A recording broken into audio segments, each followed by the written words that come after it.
அதிமுகவிலிருந்து சட்டமன்ற உறுப்பினர் அம்மன் கே அர்ஜுனன் அவர்கள். சார், நீங்க சொல்லுங்க, கோவை மாவட்டம் அதிமுகவினுடைய ஆட்சி காலத்தில் தான் வளர்ந்தது, நல்ல திட்டங்கள்லாம் வந்தது, நாங்க தான் இந்த மாவட்டத்தை முன்னேற்றணும்னா எதை சொல்லி நீங்க நியாயப்படுத்துவீங்க? சொல்லுங்க. முதல்ல இதை நான் சொல்லித்தான் உங்களுக்கு தெரியணும்னு அவசியம் இல்லை, நீங்களே பார்த்திருப்பீங்க. எல்லா மக்களுக்கும் போய் சேருங்க. கோயம்புத்தூர் மக்களுக்கு தெரியும். இருந்தாலும் முதல்ல உங்களை நியூஸ் தமிழ் தேர்தல் பயண அத்தனை நிருபர்களுக்கும் இங்கு வந்திருக்கும் அத்தனை பொதுமக்களுக்கும் முதற்கண் என்னுடைய அண்ணா திராவிட முன்னேற்ற கழகத்தின் சார்பாக நெஞ்சார்ந்த நன்றியை தெரிவித்துக் கொள்கிறேன். கோவைக்கு எண்ணற்ற திட்டங்களை கொண்டு வந்தது அண்ணா திராவிட முன்னேற்ற கழகம். ஒன்று நான் ஒவ்வொன்றாக சொல்லுகிறேன், அதை நீங்கள் பதிவு பண்ணிக்கலாம். இப்போ அவனாசி மேம்பாலம் தமிழகத்திலேயே அதிக நீளமுள்ள பாலம், 10.1 கிலோமீட்டர். 2018 ஜனவரி மாதம் 28ஆம் தேதி பூமி பூஜை போடப்பட்டது. அந்த பூஜையில் அடியேனும் கலந்து கொண்டிருக்கிறேன். 1621 கோடி நிதி, தமிழக நிதியாக. நாங்கள் யாரை போல் மேலிருந்து கொடுக்கல, சென்ட்ரல் கவர்மெண்ட் கொடுக்கலன்னெல்லாம் சொல்லலை. சந்தனுடைய சொந்த நிதியில், குற்றச்சாட்டு வேணாம், அது அர்த்தம் இல்ல, சொந்த நிதியிலிருந்து கொடுத்திருக்கோம்.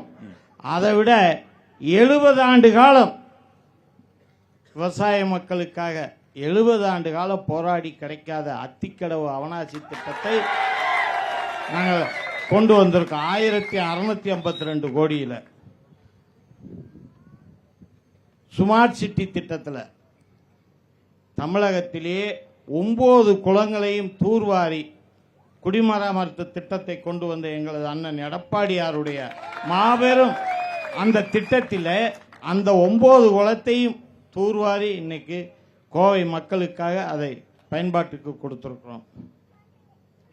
அதை விட இன்னொன்று, அரசு மருத்துவமனை மனசாட்சி உள்ள அத்தனை பேத்துக்கு தெரியும். இன்னைக்கு தனியாருக்கு ஈக்குவலா கோவை அரசு மருத்துவமனை 275 கோடியில் இருக்கு. மேம்பாலங்கள் எடுத்தா ஒரு காலத்தில் சென்னையில் இருக்கும். அண்ணன் எடப்பாடியாரும் எங்களது உள்ளாட்சித்துறை அமைச்சர் 50 ஆண்டு காலம் செய்ய முடியாத சாதனைகளை 5 ஆண்டுகளில் செய்து முடித்தோம். நீங்கள் எத்தனை குற்றச்சாட்டு வேண்டால் அதுக்கு நான் பதில் கொடுக்க. 5 ஆண்டுகள். இன்னைக்கு எந்த ரோடு, திருச்சி ரோடு எடுத்துக்கோங்க, பாலம், அவனாசி ரோடு பாலம், சத்தி ரோடு பாலம், மேட்டுப்பாளையம் ரோடு பாலம், உக்கடம் பொள்ளாச்சி ரோடு பாலம், பாலங்களின் நாயகன் என்று எங்களுடைய அண்ணன் எடப்பாடியாரும் உள்ளாட்சித்துறை அமைச்சரும் இன்று பேறு பெற்றிருக்காங்க. கோவை இன்றைக்கு வளர்ந்ததனால்தான் இத்தனை மக்களும் இன்று செழிப்பாக கோவை மான்செஸ்டராக இருக்கிறது.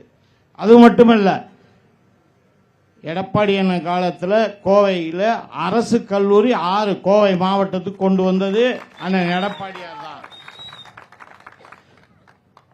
புதிய நகர்கள்லாம் உள்ள சேர்ந்து 100 வார்டா இருக்கும்போது வடவள்ளி கவுண்டம்பாளையத்துக்கு பாதாள சாக்கடைக்கு 450 கோடி ரூபாய் நிதி ஒதுக்கி இருக்கோம். கூட்டு குடிநீர் திட்டம் இதே கவுண்டம்பாளையம் வடவள்ளிக்கு 120 கோடி. பில்லூர் கூட்டு குடிநீர் திட்டத்துக்கு 750 கோடி ரூபாய் நாங்கள் நிதி ஒதுக்கி 80% வேலையை முடிச்சு கொடுத்திருக்கோம். தொழில் வளர்ச்சிக்கு விமான நிலையத்துக்கு 650 கோடி ரூபாயை நிதி ஒதுக்கி 95% நாங்கள் வேலையை முடிச்சு கொடுத்திருக்கோம். இப்படி எண்ணற்ற திட்டங்களை கொண்டு வந்ததனால்தான் கோவையை நோக்கி இன்றைக்கு அத்தனை இந்தியாவின் அத்தனை வடபுறத்தில் இருக்கிறவர்கள் இங்கு இருக்கிறார்கள் என்றால் கண்டிப்பாக இந்த 10 ஆண்டுகளில் அண்ணா திராவிட முன்னேற்ற கழகத்தின் வளர்ச்சியின் உதாரணம் தான். நன்றி நன்றி நன்றிங்க, நன்றி. அதிமுகவினுடைய ஆட்சி காலத்துல என்னென்ன திட்டங்கள்லாம் கொண்டு வந்திருக்குன்னு சொல்லி ஐயா ரொம்ப விரிவா பேசினாங்க. நன்றிங்க ஐயா.